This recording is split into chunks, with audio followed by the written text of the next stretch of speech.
You are now listening to the Final Whistle Sports Podcast. Here is your host, Blaine Spencer. What's going on, everybody? Welcome in to another edition of the Final Whistle Sports Podcast. You know who I am. I'm your host, Blaine Spencer. With me today is a long-lost friend, my man, Patrick Sweeney, as the football therapist. Man, as a fantasy football guru. Patrick, how are you? Thanks for coming. I'm doing great. Thank you for asking me. This is the third or fourth time on the show, so always excited to come on. Love the content. Keep grinding. Absolutely, man. But, let's jump right in because there's been a little bit of football mayhem that has kind of taken place this week, and it has happened in Indianapolis. Sorry, Anthony Pacifico. I know you're now living an hour south, but you need to get yourself up to Indianapolis to go coach. You could probably go coach the Indianapolis Colts, obviously, because they've basically hired somebody off the street. It's Jeff Saturday, ESPN analyst, former Indianapolis Colt, to replace Frank Reich, who was fired. They also had fired their offensive coordinator the week before that. It is just an absolute crap show, to say the least, in Indianapolis. Pat, give me your overall take of what you've seen in Indy and how their rest of the season is going to fare us, because I had them as my pick for the AFC South. Yeah, I had them as my pick for the AFC South too. Another year where they had a ton of expectations. The Frank Reich firing, I think, had to happen. Of course, when you have this much talent and you keep delivering performances like they've been doing and trying to cover it up with aging quarterbacks, it's just not the recipe for success. But I was even more shocked at this hire. I mean, Jeff Saturday, great player, but he's only coached high school football and he hasn't coached since 2020. I don't know what they're doing. I don't know what their organization is thinking about here, because this is a recipe for disaster, in my opinion. Oh, no, I couldn't agree more. This hiring of Jeff Saturday tells me that there is so much more that wrong in that organization that we haven't heard of or seen yet. You're bringing in a total outsider when you have two coaches on your staff in John Fox and Gus Bradley, I believe, are the two that are on their staff now, and those have head coaching experience, and you don't even look their way. You bring in Jeff Saturday, who has been a consultant to the team. But this just showcases that, I mean, don't get me wrong, the team looks like they quit these last couple weeks on Frank Reich. So the firing had to happen, but it showcases that there's a lot more turmoil that is going unseen in Indianapolis. Yeah, of course. It's not only that, that's the timing of it too. Like, I don't mind potentially thinking outside of the box during the off season, but when you're in mid-season, you're technically still in the playoff race, and you're bringing in a guy when you have a game a couple days coming up this week. It's a recipe for disaster. What are they going to do playbook wise? What are they going to do in terms of their personnel? What are they going to do in terms of him coming in, getting these guys connected and firing up this team? I'm sure just as much as he doesn't know the team doesn't really know much about him besides he was the center. It's just a bad decision all around. It's going to be absolutely fascinating to see how this goes, because I think Parks Frazier, who's one of the assistants on the staff, he's going to be the OC this weekend. No experience, again, whatsoever, calling plays. I believe he's like the passing game coordinator. But this is like brewing for it to just fall apart in Indy. Their season has basically just gone from potential Super Bowl aspirations to like, we're honestly going to be a top 5 team in the draft. Like, that's how it feels with this Jeff Saturday move, just to even just steady the ship, even though the ship is pretty much sunk. And not only that, his time as a high school coach, he wasn't a winning coach. I mean, he was 20-16. Good Lord. He made the playoffs 3 times, but he didn't do anything and he got fired. So it just doesn't make sense what they're doing there in Indianapolis. And I'll say it again, they're a poverty organization now. That whatever happened after Andrew Luck, they can't fix. They're just going to keep going downhill. I'm just looking at their schedule right now. They have the Raiders this week, and I think the Raiders actually are going to beat them. And that's being said with Hunter Renfrow and Darren Waller now being on the IR. Like, the Raiders are going to beat them. I'm just trying to pull up their schedule right here as we're chatting, but it couldn't go. I don't think it could go much worse for Indianapolis and these Colts, because they're 3-5-1 now. You bench Matt Ryan. This just goes to show how bad this is. I think since Andrew Luck retired, they've had 7 different quarterbacks, something like absurd like that. And the schedule doesn't get any easier, right? Okay, it goes Raiders, Eagles, Steelers, Cowboys, Vikings, Chargers, Giants, and then you close out with the Texans. They could lose. They could probably only win, arguably, 2 of those games. Yeah, I think so. I think a lot of their schedule coming up is going to show that this team is going to quit. And I think as an organization as a whole, I mean, you look back, obviously there were the Peyton Manning years, Andrew Luck years. What's their identity moving forward? What are they going to do as an organization? I think they really have to clean out house, which is sad, because I think they have one of the more talented rosters on paper than a lot of these other teams in the NFL. They're just wasting their talent away. Oh, completely agree. You have Jonathan Taylor in the backfield. Then you have also Michael Pittman, who's not a scrub. He's not a number 1 receiver, but he's no scrub. Then you have Shaq Leonard. You have Stephon Gilmore. Like, your defense is outstanding, and they're having their own struggles. It's just from top to bottom, the Colts are a travesty, which is completely agree. Is wild, because I had JT and the Dawn. They're a great show. So if you haven't tuned into their show, please do that.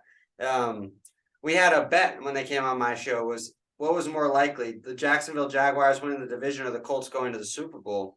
I picked Jacksonville to win the division, but it wasn't by much. That just goes to show how high my aspirations for the Colts were. I thought they'd be easily a team that could be potentially easily in the divisional round, potentially one of those teams that could be a surprise in the conference championship of the AFC. Yeah, I was right along that boat. I thought they'd be a divisional round team, but now, I mean, like you said, you start looking towards the draft. I think this is the draft where you're really going to see what they do as an organization. Gotta go quarterback. Gotta go quarterback. It's going to be tough because there's only 2 or 3 guys right now that I really like, but I don't know if they can be that bad. I think Bryce Young is my number 1 guy. Okay. I think CJ Stroud right behind him. And then Will Levis, I think, is in that conversation just because of his size and the prototypical offense that they run at Kentucky. I think he could potentially be a first rounder. There's a couple guys that are a little bit iffy, but if they want to get that sure thing guy, I think they're going to have to trade up, because Houston, they're probably not going to win another game. They're terrible. Carolina is going to be bad. They're on right now. I don't know what they were doing. They're up 10-0 on Atlanta right now, as I just last checked. Oh, wow. 10-0. Jeez. Good thing I benched Mariota on my Good thing I benched Mariota on my fantasy team. All right.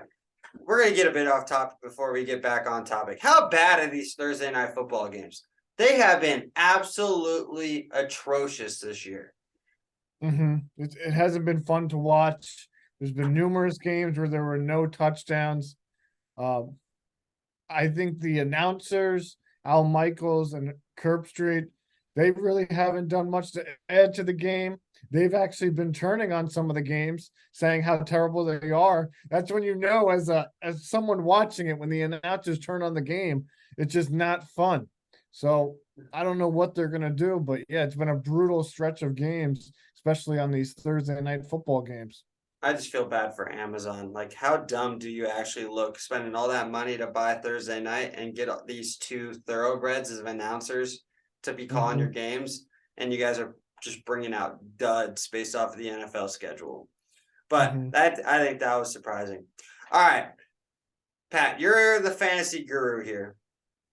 Give me your mid-year fantasy rundown. Give me like 3 or 4 headlines that, like, for you as a fantasy guru like you are, you would be telling the people at home if you need to like make a change. What has been the biggest thing fantasy wise for you? So the first thing that looking at a lot of the data, looking at a lot of the top guys, is moving forward. And again, not only for this year, but I want to stress for years to come. I think drafting wide receivers early is going to be the move. If you look at the top 8 guys for the wide receiver position right now, 7 out of those 8 were drafted in the first 2 rounds, compared to the running back position where you have guys like Jonathan Taylor, Najee Harris, Dalvin Cook at times. Some of these guys in the early rounds, Aaron Jones on and off, Leonard Fournette. There's a handful of guys that have been missed on. I think it's a lot safer to potentially go wide receiver early, try to get a lot of those elite guys, and then try to get those running backs a little bit later. Surprise number 2, a guy out of Houston, a bad team that I'm actually really surprised about was Dameon Pierce. Not because I didn't think there was an opportunity for him to do well in the league. I just didn't think he would do as well as he's been doing so quick on such a poor team. I mean, he is 6th in rushing. He's a top probably 12 to 15 option every week. And you were getting him in the 7th to 8th round. So being able to go early wide receiver, hit those running backs a little bit later could be a recipe to win your fantasy football leagues. No, those are 2 major surprises. Dameon Pierce has been, honestly, since the preseason, has been a guy that has just been, whoa, raising eyebrows without question. And I think you're right. This has now become, everything in fantasy football has now become wide receivers should be that top pick, even though it says statistically that everyone goes running backs usually in their first 4 to 5 picks based off of their production. And then also, especially in PPRs, you're getting the rushing yards, and then you're also getting receiving yards with the receptions, right? But with Justin Jefferson out there, with like the likes of Cooper Kupp, I think it's just become, their production just becomes so astronomical that you can't look the other way on not going wide receiver at the top. And I think it comes down to, with the running back position, you really have to hit on those guys, right? You have to be sure that the running back that you're picking is lock and loaded top 5 to 10 option, or you're really losing value. Outside of maybe CeeDee Lamb, I'd say on and off, none of the wide receivers early have missed. All the top guys are still there, so you know it's a sure and lock and loaded thing. Of course, you want to try to hit a wide running back in the first couple of rounds. But if you're going multiple running backs, you're going to miss out on opportunity of quality points weekly. I mean, even a guy like DeAndre Swift, that was a guy I was super high on. He was one of my guys. Obviously, there's the injury concerns, but if you drafted him, you're missing points right there. That was something that we missed out on. So being able to hit a running back early is very key, but also being able that you have it safe in the first couple of rounds, drafting these wide receivers so that you have those quality points weekly. Oh, without question. And for me, the 2 headlines that I've gotten in the fantasy world is that first one is, if you have Christian McCaffrey, you are going to see production on fire in the second half of the season. He goes over to San Francisco from Carolina. He does the triple crown basically in football that hadn't been done in over 10, 15 years with the passing, catching, and rushing touchdown. But San Francisco is going all in on this kid because you trade away Jeff Wilson to Miami. So basically there was going to be no split carries, which is what I thought was going to happen in San Francisco. I was like, McCaffrey's going to be a subpar running back at best because of how San Francisco divvies up their backs. That's not going to be the case. You make that trade. Now McCaffrey's going to be the focal point of the offense along Deebo Samuel. McCaffrey's going to have a huge second half, I believe. And then my second takeaway, the quarterback has now become a useless market of how big of a point differential there is at the top to probably middle tier, right? Like you could say that like it's only 2 or 3 points based off of production wise. Even maybe you can argue 4 or 5, but it's not drastic enough for you to be taking a quarterback extremely early on because you can get a solid quarterback in the middle of the drafts. Yeah, I completely agree with that. I think in terms of quarterback drafting, if you were drafting a guy like Jalen Hurts in the mid rounds, if you were drafting a guy like Tua a little bit later on, you're feeling very good right now because you're getting that high quality play.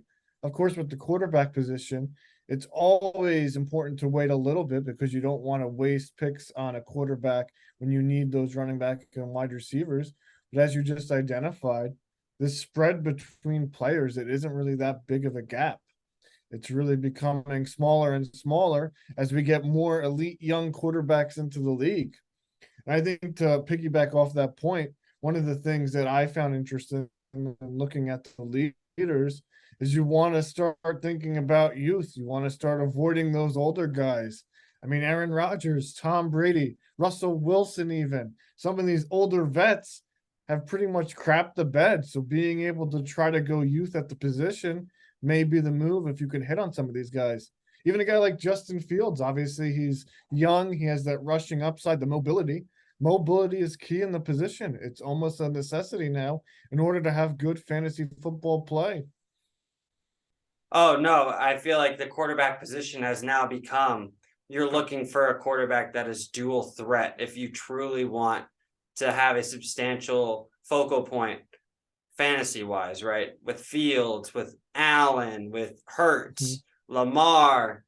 You're just even Herbert has some mobility. Mahomes has some mobility. Wilson has been a total abomination this year. But mobility, you're looking for guys who can use their legs. Like Geno Smith. Yeah, that was one of the guys I wanted to bring up. Has been an absolute phenomenon this year.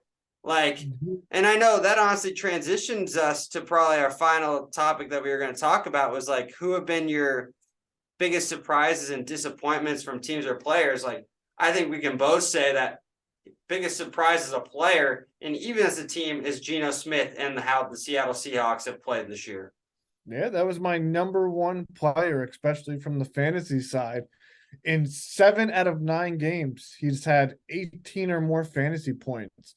He's looking efficient. He's throwing the ball downfield, and he's making his weapons even good around him. I mean, look at a guy like Tyler Lockett. He's top 10 in fantasy football right now over the course of the season. He's a guy that myself, I avoided because going into the year, we don't know what this team is going to look like. And I think it comes down to they're putting Geno Smith in a position to win. They have a great running back. They improved the offensive line. The weapons are still there from the previous years. And he's really coming in and commanding the offense. I think somewhere along the line, especially with the Jets, he was not giving that opportunity to be able to play. The Giants, they put him in 1 or 2 games. He hasn't really had that full opportunity to show off his skill set. And I think what the Pete Carroll and the Seahawks have done is built around his system, around his skill set. And I think that's why we're seeing him thrive this season. I think you remember this. I don't know if you ended up going to this game, but the only true memory I remember of Geno Smith was his college days when he was lighting up at West Virginia. And then when us and a bunch of the guys all went to that Monday night game with the Jets Bears. I think you remember that. We were up in the nosebleeds. It was like $20 tickets. And he throws the pick 6 on a screen pass on the opening play of the game. Yeah. It was like how is he a quarterback in the NFL? And now, like, he is good. I think he's the clear pick as the comeback player of the year. And it's just crazy to think about how he has finally showcased his ability of what we saw at West Virginia. And it's now translated to the NFL for him after like his Yeah. now, like his eighth, ninth season. I think it's longer than that, but like in his mid-30s now as a quarterback. Yeah, not only that, I mean, speaking about the team, obviously, I think Carroll is the front runner potentially with Brian Dabble right behind him, maybe for Coach of the Year. Look what this organization did. They traded away Russell Wilson, and they turned it into a landmine of great picks. Charles Cross, Tariq Woolen, the young quarterback who could be the defensive rookie of the year, if not for Sauce Gardner out of the New York Jets. They got Noah Fant in that deal. They really turned a quarterback who, yes, we didn't think was going to be washed up, but into a potential future for this organization. All right, I agree with that. And Sauce Gardner is my biggest surprise. Next, I would put Sauce Gardner and how he is basically brought Revis Island back with a little bit of sauce. You know what I mean? A little bit of a awful pun there, but just like what he has been able to do and take away one side of the field. He's made. I mean, Zach Wilson still doesn't know how to play quarterback for them, but their defense keeps them in games, and they are so legit that on the defensive side of the ball, that Sauce Gardner would be my biggest surprise as a player. Would be my next one. Who do you got next? So before we do that, I want to read you something. Okay. I'm going to go off script here a little because I keep the receipts. If you want to put this in the show, I'll send it to you. This is a text I sent in the summer to my group chat of friends at home. This is straight from a Patriots fan. I said, listen, obviously I can sit here as a Pats fan and shit on this Jets, but they are built well, this team, in my opinion. They have an O-line that can keep improving, got an elite running back, Breece Hall, rest in peace, young wide receivers that can break out. Hopefully Sauce can be productive early as a corner in a tough transitional position. They have some good depth on their D-line. Yes, Zach Wilson needs to improve, but I think that this could be a playoff contending team. Wow, look at you. That's why you're a guru, man. You know everything that's gonna happen. You saw the Jets flourishing before probably anybody else did. Yeah, I don't think they could make the playoffs, but I thought they could be a playoff contender because they built this organization the right way. They gave Wilson weapons, whether he's a good quarterback or not. He has people to work with. They built up the offensive line. The defense, like you said, is extraordinary. So I really like what this team has done. Of course, it pains me to say that, but I think overall, they're going to be doing well for the rest of the season and potentially years to come.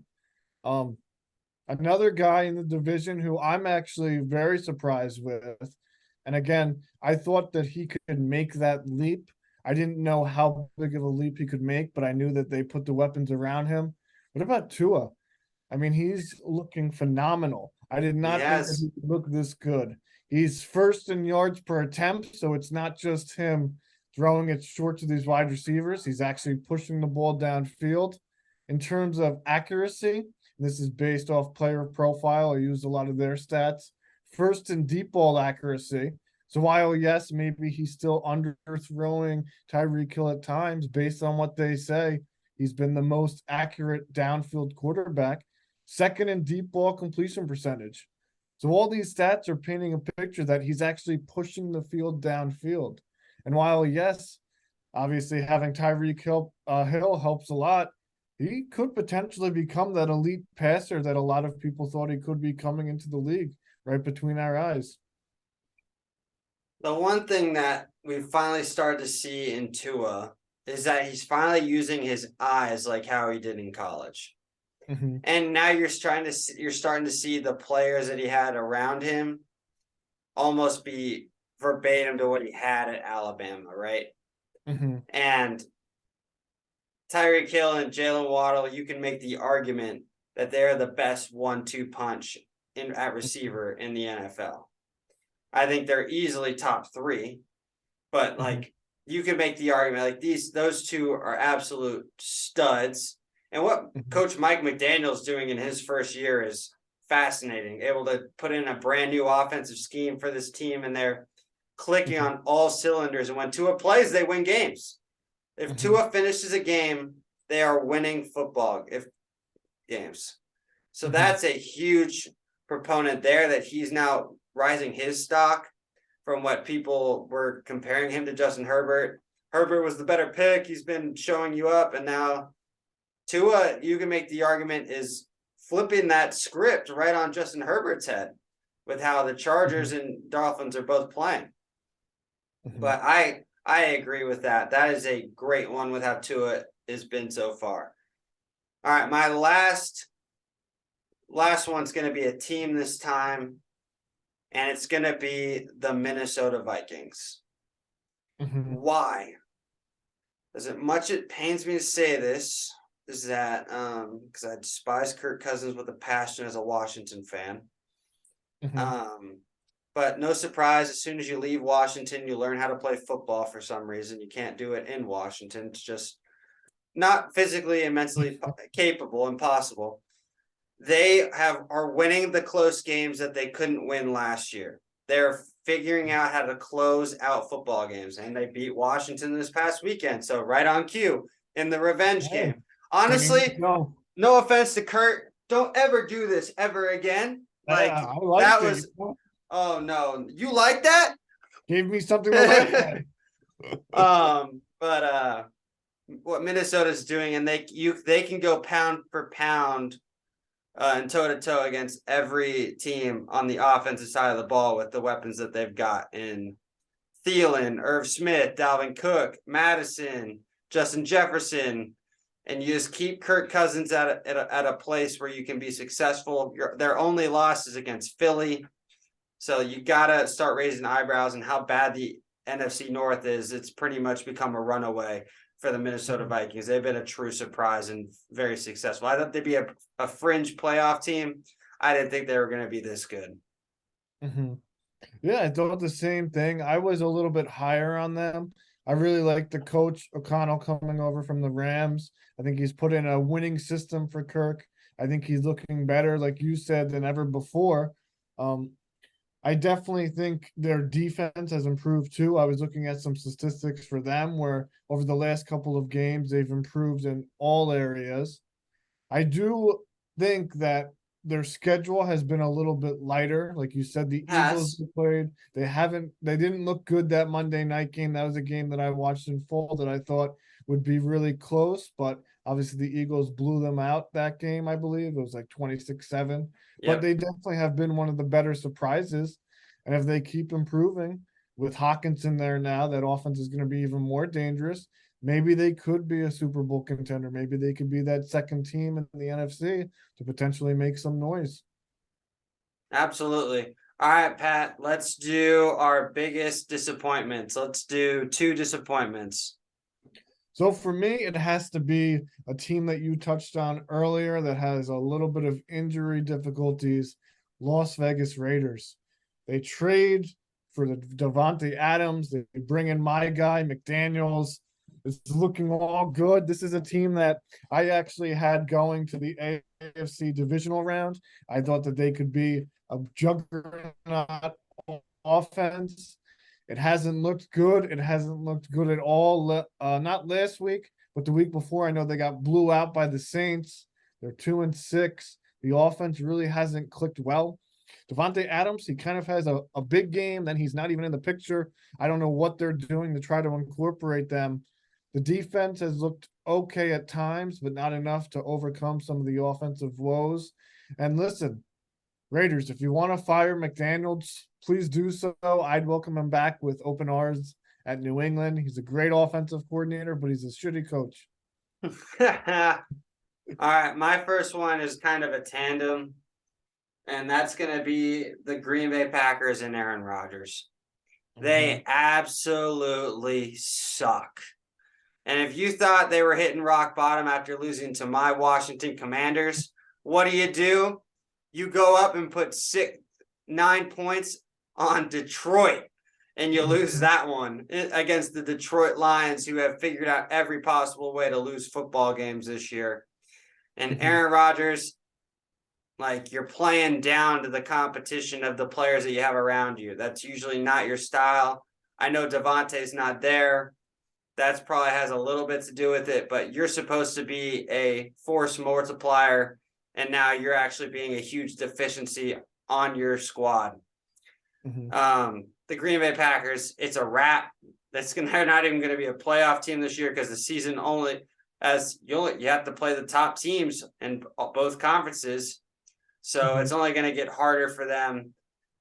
The Dallas Cowboys are licking their chops. They're getting Green Bay at the right time. They're another team that's injured all over the field, especially in the offensive line and out on the outside at receiver with Dobbs out. Christian Watson hasn't even been able to stay healthy, I think, for a full game yet. Oh, not at all. But and you can't get Aaron Jones and AJ Dillon going whatsoever. And so it's Aaron Rodgers has been a travesty. Then you have the injury now to their defensive star and Rashawn Gary. He's out for the year. It can't get much worse, but my God, how bad can the Green Bay Packers go from arguably being a top 3 team in football these last 3 to 4 years and now be a bottom tier squad? And like you said, I mean, while yes, Rodgers doesn't really have the weapons, he's been making some bonehead plays. I mean, you watch that Lions game, those 2 interceptions at the goal line could have been avoided. I think the team is just falling apart. I think, again, the Adams trade had a bigger impact than they think was going to happen. And I do think that this team is obviously not now talking about it, but not going to make the playoffs. I don't think there's any way they can rebound from this. Oh, no, they have no shot. They're done. There's just even though that you think they can maybe get on a little bit of a run with how bad their division is around them, but now you've lost to one of those teams you should be automatically beating every time in Detroit. Like, it's only going to get worse for the Packers than better. Like, you honestly now have to think about, are you going to play Jordan Love and see what you got? Like, give him the reps and playing time, but you pay Aaron all that money not to ride the bench. So that's a tough decision because, again, they invested in Rodgers. He's their future, but eventually something has to give with Love. I think either this year or next year isn't his contract ending. So if you don't play him, what are you going to do? You're not going to sign him, obviously. Do you try to trade him? Do you let him go? I don't know what they're going to do with Love. Oh, I agree. All right, Pat, give me your final disappointment. So I'm going to focus on the team, but also a specific position that really has been disappointing.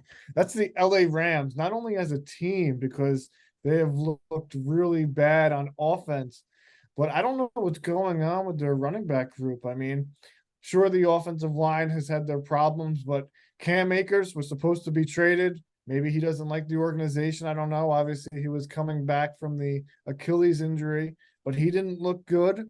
I know they were having a little internal struggles, those personal matters, as they called them. Henderson hasn't looked good. He hasn't been able to find much running room. He's looked a little bit better than Akers at times, but he certainly hasn't been flashing. Kyron Williams, the rookie, obviously got hurt. Maybe he comes back. They had to bring in Malcolm Brown. And I just think this run game as a whole, compared to last year and the year before, where they were able to get a little bit going, especially for the playoff time, has been abysmal. Now, at quarterback, obviously, Stafford hasn't looked great. I think he's close to leading the league in turnovers again, especially with interceptions. Robinson, a guy that I drafted a lot, was nowhere to be found the first couple of weeks. So I think the Rams, their backfield, their offense has just been terrible this year. Major disappointment. Oh, I completely agree with that one. Stafford hasn't looked good. Now he's in the concussion protocol. He's probably had a concussion probably for the last 2 weeks, the way he's been playing, but they're only now allowing that to be shown. My final disappointment has to be, I know you went with the Raiders, so I'm actually going to take the other team in the AFC West, and that's got to be the Denver Broncos. Like, everyone thought that this was going to work, myself included, and they are in absolute shambles. And it's not just Russell Wilson. Like, Nathaniel Hackett, my guy, like, you're from Green Bay, and now we see Green Bay struggling. No wonder you're struggling, because you don't have a freaking clue on earth what you're doing as a head football coach. Like, none whatsoever.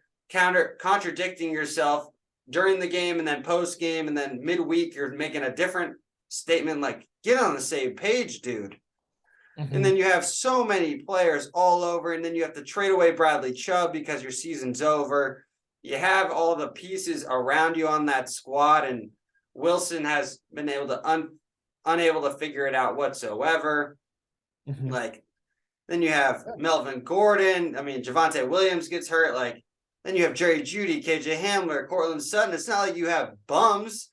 You have weapons galore all over that team. And then you have Surtain on the back's end. You had Bradley Chubb you just traded away. Like, the Denver Broncos have been an absolute dumpster fire, to say the least, and how this is all looked when everyone was writing them on to be a huge success.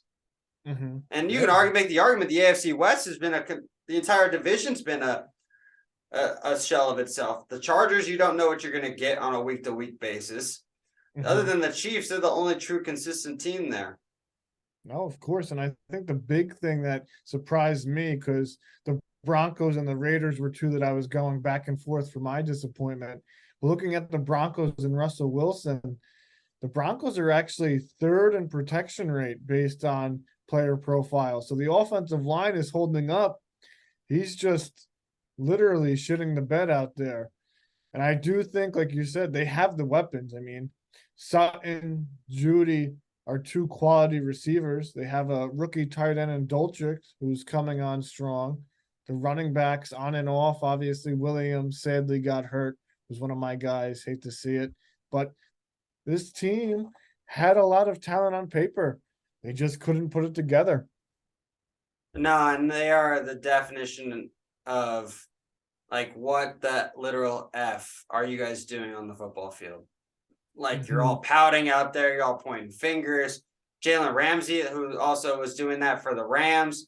Like, these teams that were supposed to be perennial contenders, like the Arizona Cardinals, you don't know what you're going to get. The Colts have been in shambles. Then everything else in the NFC West with how that's been. Carolina's been awful. Like, there's been you've either seen really good or you've seen really bad. There's no in between this year, which has been really fascinating to me and how the NFL season's played out. Yeah, of course. I mean, it's tough when you got the AFC beast out there putting up juggernauts, and the Patriots, obviously, the Jets now, the Dolphins, and the Bills. So, here we go. I knew you were going to slide something in about your bloody Patriots in there. Yeah, we haven't talked about them, so this was the perfect time as we're Oh my gosh, they're not gonna, and we're not gonna. We're gonna end that right there. Who's your quarterback, by the way? Is it gonna be Zappy or Mac Jones? I think Mac Jones. I think to some extent that Chicago Bear game was a BS performance. I think they rushed him back. Zappy runs the offense better, bro. Yeah, Mac Jones looked decent against the Jets when we beat them. I think the Colts game. Zach Wilson gave you about 6 turnovers. Yeah, I was actually at that game. It was wild because that first half, the crowd was so loud. The first drive of the second half, crowd was dead, and we just drove right down the field. Music to your ears when you're an opposing team's fan. It's just dead quiet. Yeah. One last thing, I wanted to put this in. All right. On draft day 2022. I put a bet on Jalen Hurts to win MVP. Hopefully we keep seeing him do well. Plus 4,000 odds. Wow, he's a front runner right there. He's in the conversation. Yeah, to all your listeners. I'd probably have him 4th in my MVP right now. I'd have Mahomes ahead of him. I'd have Josh Allen. Then I would probably have either him and Lamar are probably neck and neck, and then and then I have Tyreek as probably my round out 5. Listen, let me ask you this, and I was reading a tweet. The Eagles, they don't have a terrible schedule. They're going to be favored every game the rest of the way. Yeah. If they go undefeated and he has a quality year, how do you not give him MVP? They're not going to go undefeated, though, so it doesn't matter. Well, you never know. But I think they're on upset alert this week. Oh, yeah, Washington Commanders. Yeah, no, we're going to get our asses kicked this on Monday night. get embarrassed on national television. It's why they try to avoid us altogether. And now we're getting sued, so it can't get much better, right? Yeah, you guys are going downhill fast. Oh, absolutely. But Pat, thank you so much for joining the show. Let my people know where to catch your content. Yeah, guys, if you go on Instagram at the Football Therapist, give us a follow. We do daily updates every day. Trying to potentially get back in the YouTube game. We'll see how it looks. But just want to say thank you again for having me on. Every time I come on, it's a lot of fun, Blaine. Give this guy a follow, subscribe, whatever you have to do to get this guy going. Absolutely, my man. It's always a pleasure. You know where to catch my content, the Final Whistle Sports Pod, final.whistle on Instagram, TikTok, Final Whistle Sports Pod on Facebook. We're on YouTube, Instagram, Apple Podcasts, Google Podcasts, Spotify, you name it, we're on it. And as always, it's been a pleasure giving you the sports talk that you crave. And that is done by the Final Whistle Sports Podcast. From Patrick Sweeney, the football therapist, I'm your host, Blaine Spencer. We're signing off. Good night, everybody. Enjoy the rest of your evening and the rest of football this week.